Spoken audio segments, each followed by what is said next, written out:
مساء الخير. كل شخص بالأكاديمية عنده آلاف المعجبين وعنده أهل وعنده أصدقاء، لكن بين الآلاف في إنسان مميز جدا اختاروه حتى يحكوا عنه، ومش غريب يحكي أحمد عن منا. كل الناس عارفة أنا بحب إم، حتى عرفوا اسمها. حاسس إن أنا ما كلمتهاش بقالي سنتين،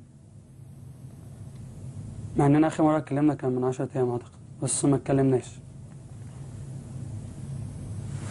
أنا بعرف صوتها من هي بتقول ألو يعني. وزي أي ست أنا عارف هي اللي مضايقها، لأن إحنا الموضوع ده اتضايقنا فيه قبل كده، هي اتضايقت. أقرب حد كان ليا كان ياسمين.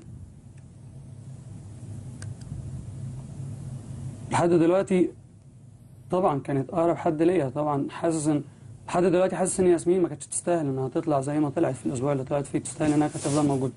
لو أكيد ياسمين كانت موجودة كانت هتبقى أقرب بنت ليا. حاسس إن إحنا فاهمين بعض.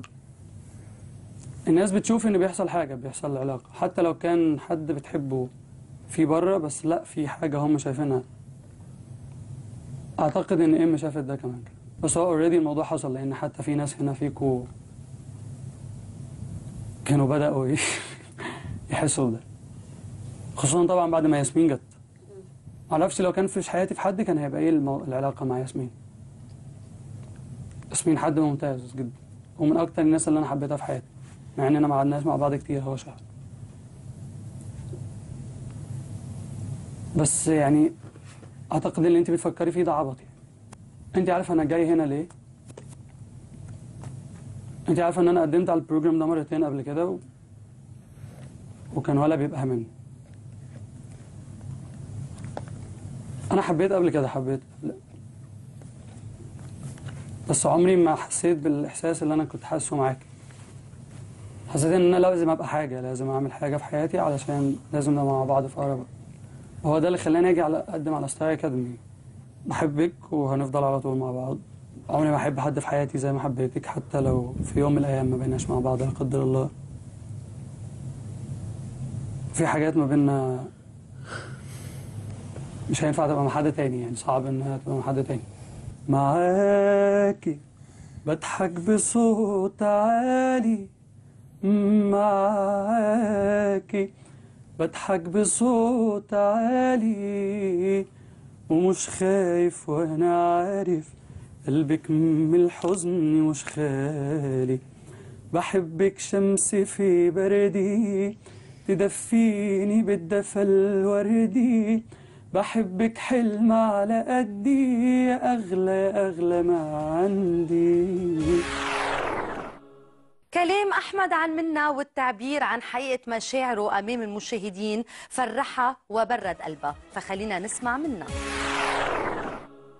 ايوه يا احمد. ايه الاخبار؟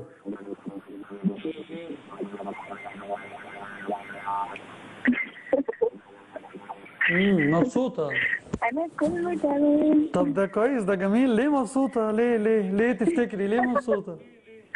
ليه؟ طب ما تقولي لي الو زي المرة اللي فاتت، اللي هي الو تمام. ليه مبسوطة النهارده؟ ليه تخليني مبسوط ان انا اسمعك مبسوطة؟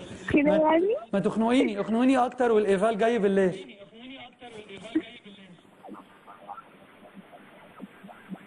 لا قلت اخنقك المرة الجاية مش على طول. ايه ده؟ انتي مقسماهم مرة ومرة؟ الله يا ام. طب يعني بجد انا متشكر ان انتي ما عملتهمش على طول. ميرسي. انا اسف، ومش هعمل حاجة تضايقك تاني على قد ما اقدر، ومش هعمل حاجة تفتكري ان هي تضايقك. خدي بالك من نفسك، ركزي في امتحاناتك، وخدي بالك من ماما وبابا عندك، ومن امي وعندي، وبس، وبحبك. بعد البريك معركة على علبة اللبنة.